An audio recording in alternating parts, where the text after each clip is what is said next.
Welcome to Anandan சமையல். நம்ம இப்போ என்ன டாபிக் பார்க்க போகிறோன்னா எஸ்எஸ்டி பார்க்க போகிறோம். 10th chapter 4th occupation story தான் நம்ம இப்போ பார்க்க போகிறோம். ஆக்குபேஷன்னா அப்படி என்னன்னு நான் சொல்கிறேன். ஆக்குபேஷன்னா ஒரு வேலை பார்க்குறது. லைக் இந்த மாதிரி நான் உங்களுக்கு பிக்சர்லாம் காமிக்கிறேன்.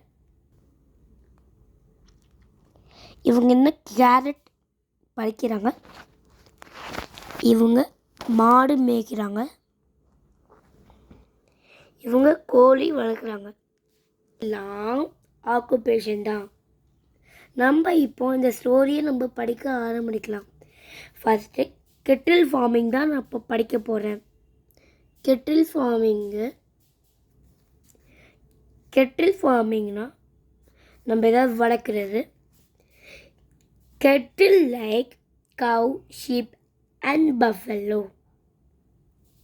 and cows and goats are raising the produce. Use the milk and help is in agriculture. இந்த மாதிரிலாம் நம்ம பண்ணோன்னா நம்மளோட அக்ரிகல்ச்சரில் அது யூஸ் ஆகும். ஷீப் ஆர் வெயிட் பண்ணுங்கள். ரீடிங் of the animal from the is called dairy farming. We get the milk from a cow and buffalo and goat.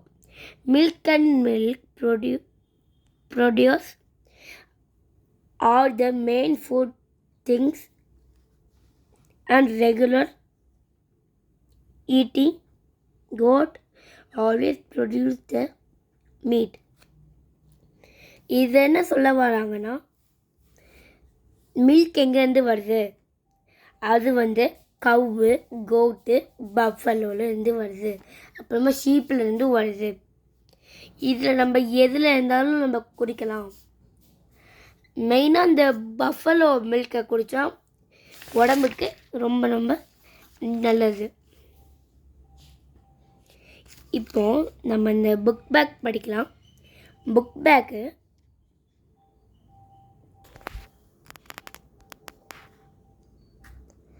What of the following is an occupation.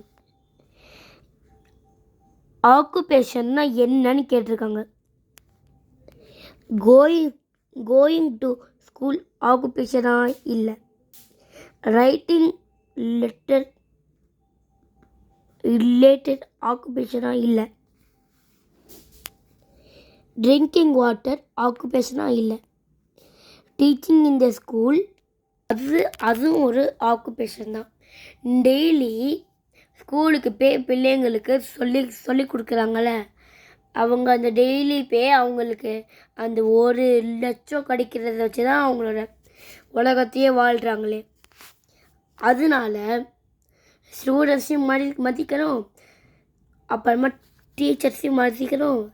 நம்மளோட first இது ஆயாமா தான். First நீங்கள் ஆயாமாவை மதித்தாலே எல்லாமே நடக்கும். நான் இப்போ சொல்கிற ரூல்ஸ்லாம் நீங்கள் ஃபாலோ பண்ணுங்கள். ஃபஸ்ட் நம்ம என்னெல்லாம் பண்ணோன்னா, ஒரு புக்கை நம்ம எடுத்தோன்னா அங்கேயே கொண்டு அந்த பொருளை போய் வச்சிடணும். இப்போ நான் அந்த ஸ்டாண்டை எடுத்தேன்னா அதை நான் அங்கேயே கொண்டு வச்சிடுவேன், எங்கே வச்சிடணும். இந்த மாதிரி உங்களோட அம்மா அப்பாவுக்கு பெருக்கணும் நம்மனா ஏதாவது வேலை பண்ணிங்கன்னா அதுவும் ஒரு ஆக்குபேஷன் தான். டெய்லி என் அம்மா இப்போ என்ன பண்ணுவாங்கன்னா, நான் ஒரு வேலை பண்ணேன்னா அதுக்கு ஒரு 1 ரூபி கொடுப்பாங்க. அதை வச்சு தான் எனக்கு பெருசாகி சேவிங்க்கெலாம் யூஸ் பண்ணுவேன். அதுவும் இல்லாமல் இந்த பேர் நான் எப்போ வாங்கினேன்னு தெரியுமா காய்ஸ்? இந்த பேர் நான் எல்கேஜி படிக்கும்போது வாங்கினேன். இன்னும் அது நான் அப்படியே தான் வச்சுருக்கேன். இனிமேட்டு நான் புது பேடே நான் வாங்க மாட்டேன். புது பேடு வாங்கினா எனக்கு ஃபீலிங்ஸாக இருக்கும்ல அவங்களுக்கு பற்றி. அதுதான். Bye guys. இந்த வீடியோ இப்போ முடிஞ்சிருச்சு. நம்ம 11th லெசனில் பார்க்கலாம். மீன்ஸ் ஆஃப் கம்யூனிகேஷனில் பார்க்கலாம். பாய் guys, it's you all.